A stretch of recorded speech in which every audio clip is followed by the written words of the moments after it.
আসসালামু আলাইকুম। প্রিয় শিক্ষার্থীবৃন্দ, আপনাদের সবাইকে শুভেচ্ছা জানাচ্ছি। ইসলামের ইতিহাসের আব্বাসি খিলাফতের অন্যতম একটি চরিত্র হচ্ছে তুগরিল বেগ।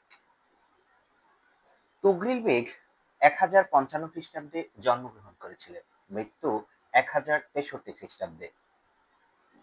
তুগরিল বেগ ছিলেন মূলত সেলজুক বংশের অন্যতম একজন সুলতান।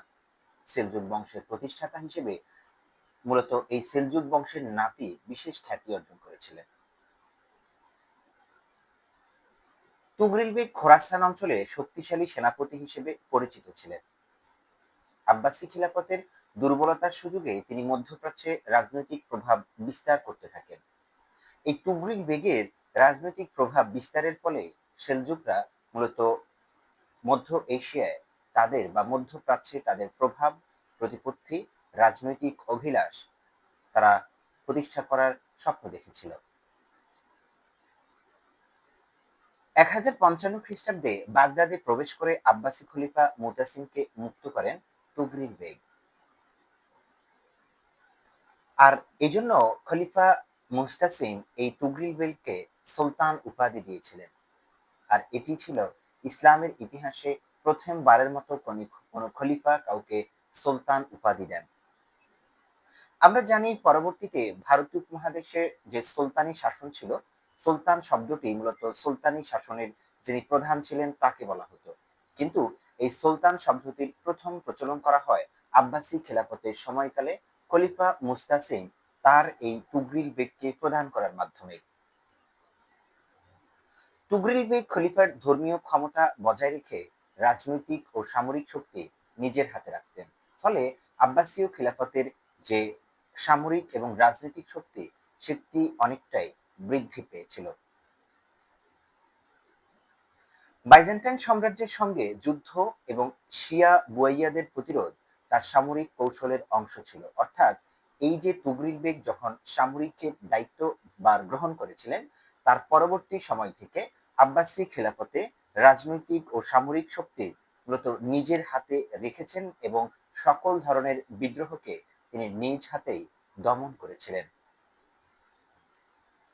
বাইজেন্টাইন সাম্রাজ্যের সঙ্গে যুদ্ধ এবং শিয়া ও বুয়াইয়াদের প্রতিরোধ করে মূলত সামরিক কৌশলের অংশই ছিল এই তুগরিল বেগেরই। অর্থাৎ তুগরিল বেগের দূরদর্শী চিন্তার ফলে এই সময় বাইজেন্টাইন এবং শিয়া সম্প্রদায়কে দমন করা সম্ভব হয়েছিল। ইসলামের সীমান্ত ও শাসন প্রতিষ্ঠায় গুরুত্বপূর্ণ ভূমিকা পালন করেছিল এই তুগরিল বেগ। সেলজুক সাম্রাজ্যের ভিত্তি স্থাপন ও প্রসার ঘটানো মূলত এই তুগরিল বেগেরই অন্যতম কৃতিত্ব। প্রশাসন, কর ব্যবস্থা, সামরিক সংগঠন এবং বাগদাদে রাজনৈতিক স্থিতিশীলতা তৈরি করা এই সব কিছুতেই পিছন থেকে গভীর এবং গুরুত্বপূর্ণ অবদান রেখেছিলেন তুগরিল বেগ।